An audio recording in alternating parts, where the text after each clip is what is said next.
My name is Christina, and I'm 25 years old. I'm a bit of a recluse, meaning I keep to myself a lot. Even though I have a job and am not in school or training, my family, especially my brother, might see me differently. I ended up this way because I have trouble trusting people. This mistrust started back in middle school. I felt ignored by others, probably because they didn't find me interesting. I was always fascinated by machines and computers, and I was good at fixing things related to them. This made me helpful at home, but my grades started to drop because I spent more time with computers than hanging out with friends. My parents grew worried and started scolding me. They asked me how long I was going to keep playing with machines. By the time I graduated from elementary school, their concerns increased. As I moved into middle school, the scolding made me feel like I shouldn't do what I enjoyed. I began to isolate myself in my room after school to avoid their notice, completely cutting off from the outside world. This led to others calling me weird or dangerous, and I became isolated at school too.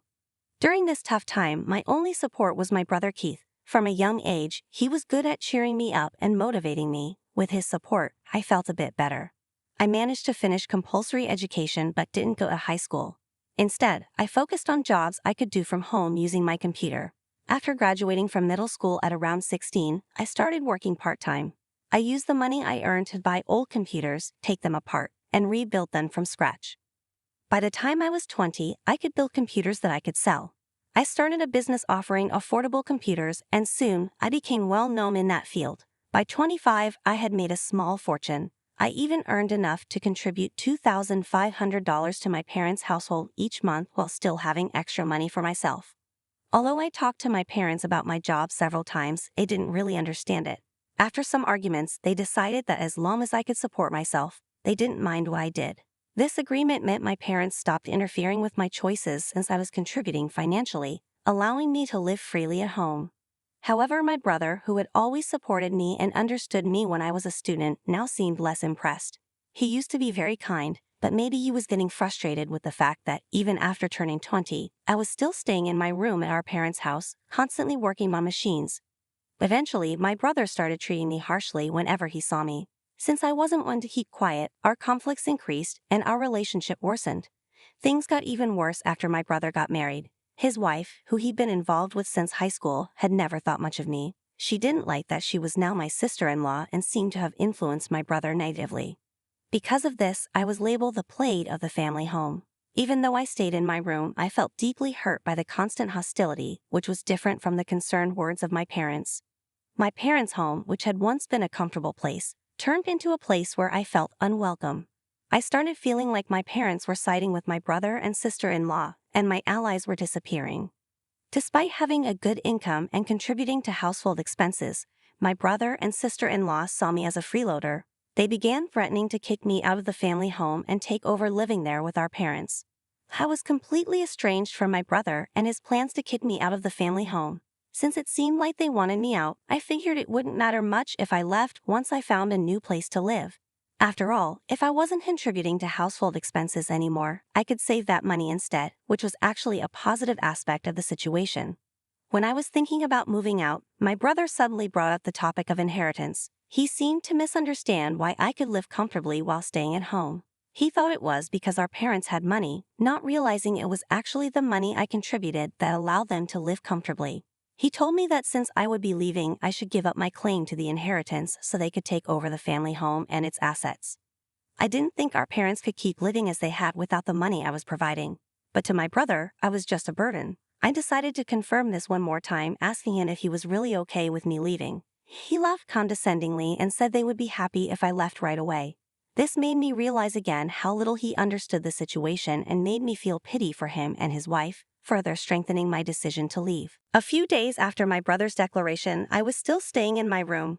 During this time, my brother and sister-in-law were relentless in their attempts to force me out. They kept knocking on my door, got Mom to stop providing me meals, and even insisted that I do my own laundry. These were things I would have had to do on my own anyway if I lived alone, so I didn't find them particularly troublesome. I wasn't just passively accepting what they said. I felt I was unfairly being pushed out of my own home.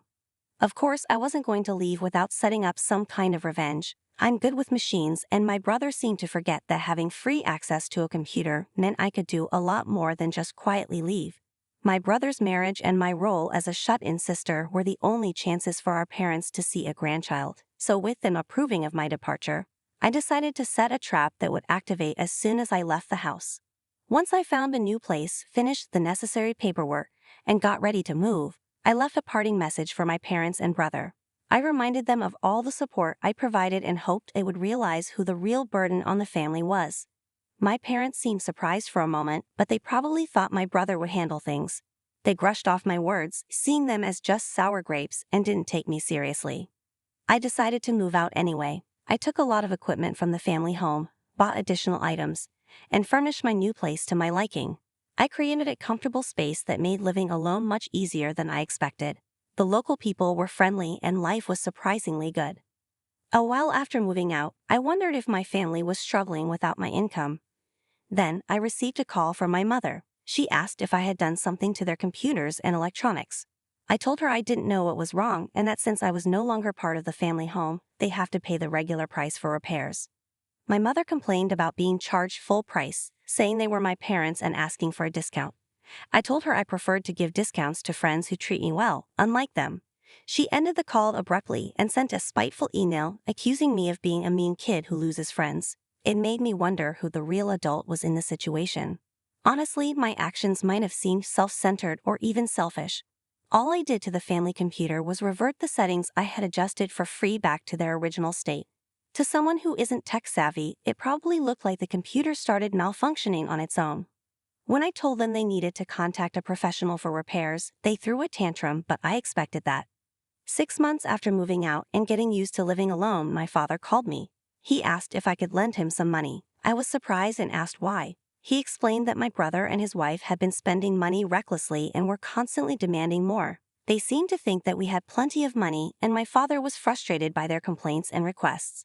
I told my father that it seemed odd for him to ask me for money when parents should typically provide for their children out of generosity. He insisted that even $500 would help, but I refused.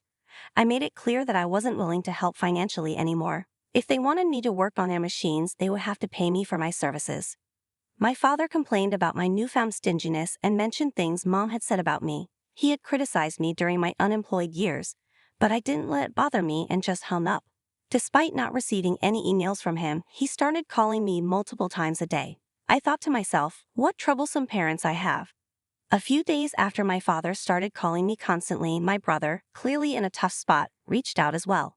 When I asked him why they were calling, he wanted to know why our family home was once wealthy. He seemed to realize that their financial situation had worsened since I moved out, but by then, it was too late. My new home was comfortable, and I had no intention of leaving it. I had been contributing $2,500 each month to the household out of gratitude for being raised by my parents. But after being kicked out, I saw no reason to keep supporting the home financially. My brother's realization that our family's financial problems stemmed from my absence was too late. I told him clearly that I had no intention of returning or helping them financially. Apologies now were useless, and I was determined to cut ties completely. I hung up on him despite his protests. Determined not to be involved with them again, I canceled my cell phone contract to avoid further calls. 5 years have passed since then, and I've been living happily on my own, married to a partner who understands my lifestyle and helps with housework. Although I considered contacting my parents, it felt too late. My husband expressed interest in meeting them, so I hired a detective to check on their situation. The investigation revealed that after I cut off contact, my parents had been struggling to maintain their lifestyle and support my brother and his wife. They borrowed money from various lenders, but the debt kept piling up with no hope of repayment. My parents' debt alone had exceeded $100,000. The family home was used as collateral for the debt, and now the property where it once stood is just a vacant lot. Although I felt a twinge of sadness about the loss of the home I had a personal attachment to, I knew that my family was facing the consequences of their own actions. In investigating my brother's current situation, I learned that his wife's extravagant spending habits had led them to a divorce lawsuit. Despite the ongoing legal battle, their situation was dire, and my brother's wife was resisting the divorce, leading to an impasse. Adding to the complexity, rumors suggested my brother was infertile, which was confirmed by the detective's findings. He was diagnosed with a condition that made natural conception nearly impossible. My parents, who had hoped for a grandchild and had kicked me out when that didn't happen, were now facing the reality of their decisions. The family home was sold off to cover the mounting debt, leaving them in a pitiable state. From my perspective, reconnecting with them now would not be beneficial. My life has moved on significantly. I have a loving husband, 4 children, and a dog. We live in a spacious home and enjoy a fulfilling life, a stark contrast to the struggles my family faces. I took steps to ensure my contact information was protected and that I maintained distance from my family, explaining the situation to my husband, who, though disappointed, understood my decision. When the situation at my family home settles and a possibility for reconciliation arises, I hope there will be a chance for mending relationships. For now, I am focused on my own family and well-being, content with the life I've built.